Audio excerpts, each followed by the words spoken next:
कैसे हिलाओ रुको हट ये मेरा वीडियो ना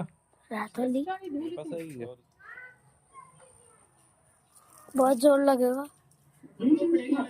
कोशिश करो मिल जाएगा ले लिए लगा मेरे को दूसरा लोग हार हुआ से वीडियो देख पूरी आ रही ना मम्मी जो लगाओ ये फाइनली एक भांगा पे उठा हुआ दूसरे पे आजा भाई तू भी लग जा कोशिश कर रही है आप कहां पर हैं अब किधर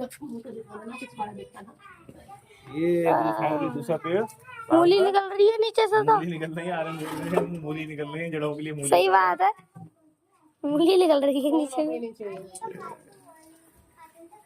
ए कौन है मैं कोई कहूंगा यार हां भाई निकल आ रहा है और ये फाइनली चौथा पेड़ उखड़ता हुआ ये कौन सा भाई अब मैं यहाँ पे एक लाल तुलसी लगाई थी सारी सूखी पड़ी है देखिए अरे भाई साहब खत्म कर दो तुम आज बहुत चढ़ रही हैं हो गई हैं कितने तोड़ दिए।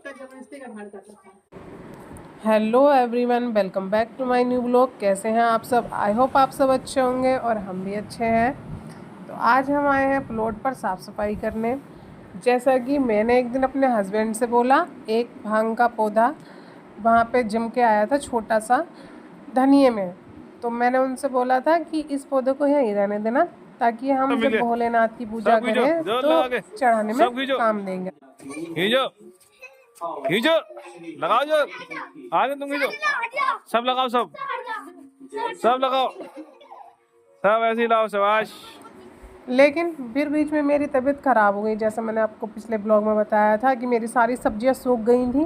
तबीयत ख़राब होने के कारण मैं वहां नहीं जा पाई थी। तो अब जब मैं वहां पर पहुंची तो हमारे पतिदेव ने वहां पर एक भांग का पेड़ नहीं बल्कि 6-7 भांग के पेड़ उगा के रखे थे और वो भी इतने बड़े बड़े बहुत ज़्यादा। तो मैंने उनसे यही कहा, क्या भोलेनाथ इतनी भांग पियेंगे क्या? तो इसको क्यों ना उखेड़ दिया जाए, क्योंकि साफ़ सफाई ज़रूरी है, नहीं तो उसमें सांप वगैरह आ जाएंगे। तो इसलिए वहाँ पे क्लीन होना ज़्यादा ज़रूरी है। तो हमने स्टार्ट कर दिया यहाँ की सफाई। और भांग के पेड़ इतने बड़े हो चुके हैं, उनकी जड़ इतनी बड़ी बड़ी हैं कि वो निकालनी मुश्किल हो रही हैं। सारी बच्चे पार्टी लगी हुई है हमारे साथ में और उन सब मेहनत पर लगे हुए हैं ताकि हम इन पौधों को निकाल सकें, और ये निकलने में नहीं आ रहे हैं। मैंने खुरपी टाइप की जो कन्नी होती है उससे मैंने इतना खोदा पौधे की जड़ को, और बच्चों ने हिला हिला के घुमा के चारों तरफ पौधे पर इतनी मेहनत की, लेकिन हमसे तो वो पेड़ निकल ही नहीं रहा था। जैसा कि आप देख रहे हैं यहाँ पे कृष्णा जी हैं, वो पूरा पेड़ हिलाए हुए हैं और मैं भी इतनी खुदाई कर रही हूँ, लेकिन पता नहीं जड़ कितनी गहरी है कि वो निकलने में ही नहीं आ रही है। और जब निकली इतनी बड़ी जड़ पौधे की तो आर्यन बोल रहे थे कि ये तो मूली निकल के आई है, मूली जैसी लग रही है। आप देखिए मैं कितना ट्राई कर रहे हैं हम लोग, पेड़ हिला रहे हैं और गड्ढा भी खोद रहे हैं, बट पेड़ है कि निकलने का नाम नहीं ले रहा है। पता नहीं कितनी जड़ पकड़ चुका है। अब इस एक पेड़ ने हमें थका के रख दिया। हस्बैंड जी को भेज दिया है कि अब आप इस पर ट्राई करें, आप इसको निकालें। और फाइनली उन्होंने एक झटके में निकाल दिया। हम इतनी देर से मेहनत कर रहे थे और उन्होंने एक झटके में निकाल दिया। अब आर्यन की तो खुशी का ठिकाना ही नहीं रहा कि जिस पर हम इतने समय से मेहनत कर रहे थे और वो फाइनली पेड़ निकल गया, तो उन्होंने तो डांस करना शुरू कर दिया पेड़ को लेकर साथ में।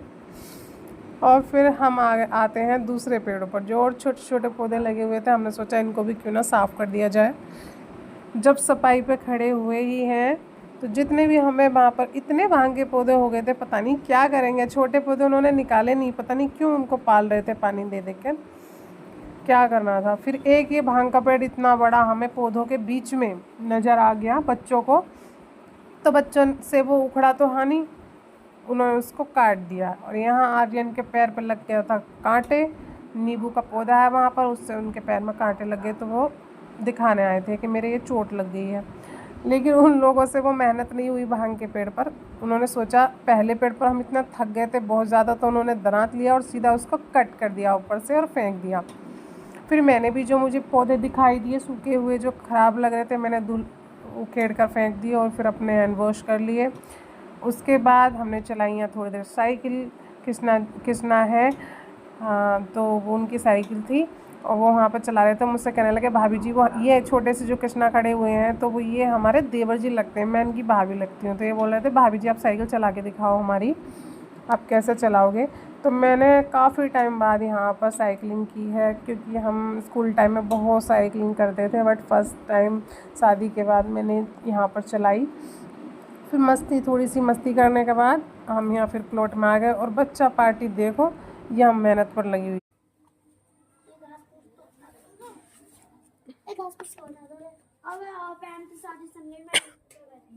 अब तू पीछे बैठा था वहाँ पर वीडियो का चक्कर में।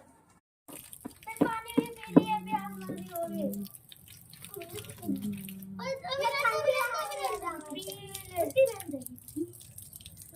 इधर डाल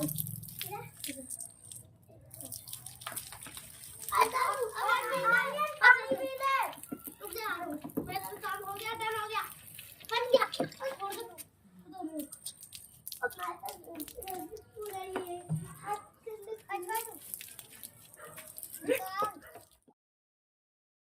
आजकल की जनरेशन इतनी सुपर माइंडेड हो रही है कि जब बच्चा पार्टी को प्यास लगी तो उन्होंने अपने साइकिल के हैंडल से ही हैंडपम्प का आविष्कार कर लिया, जैसा कि आपने अभी देखा। और यहाँ पर भी ये बच्चा पार्टी थमते नहीं है, आगे देखिए क्या क्या करते हैं। पानी कहाँ निकलेगा भाई इसमें इतना। जब तक यहाँ तक भर जाए तभी यहाँ से खोल देंगे हम, सीधे यहाँ तक, यहाँ पे है ना, फिर ऐसे जाते ऐसे कहाँ और आगे कहाँ दिया? ये यहाँ पे गड्ढा है, यहाँ से जाके ऐसे यहाँ पे गड्ढे में सीधे वहाँ पे जाऊंगा।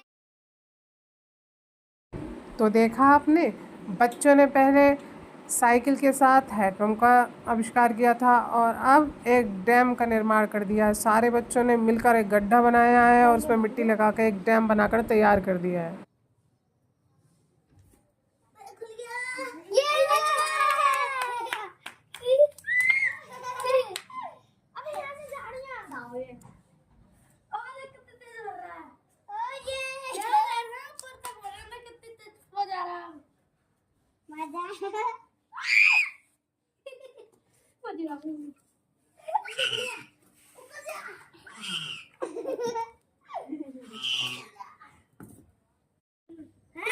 कितनी दूर है, कितनी दूर? सो गाइस, आपको हमारा ये ब्लॉग कैसा लगा कमेंट में जरूर बताइएगा और चैनल को सब्सक्राइब करना ना मिलते हैं फिर नेक्स्ट ब्लॉग में। तब तक के लिए बाय बाय।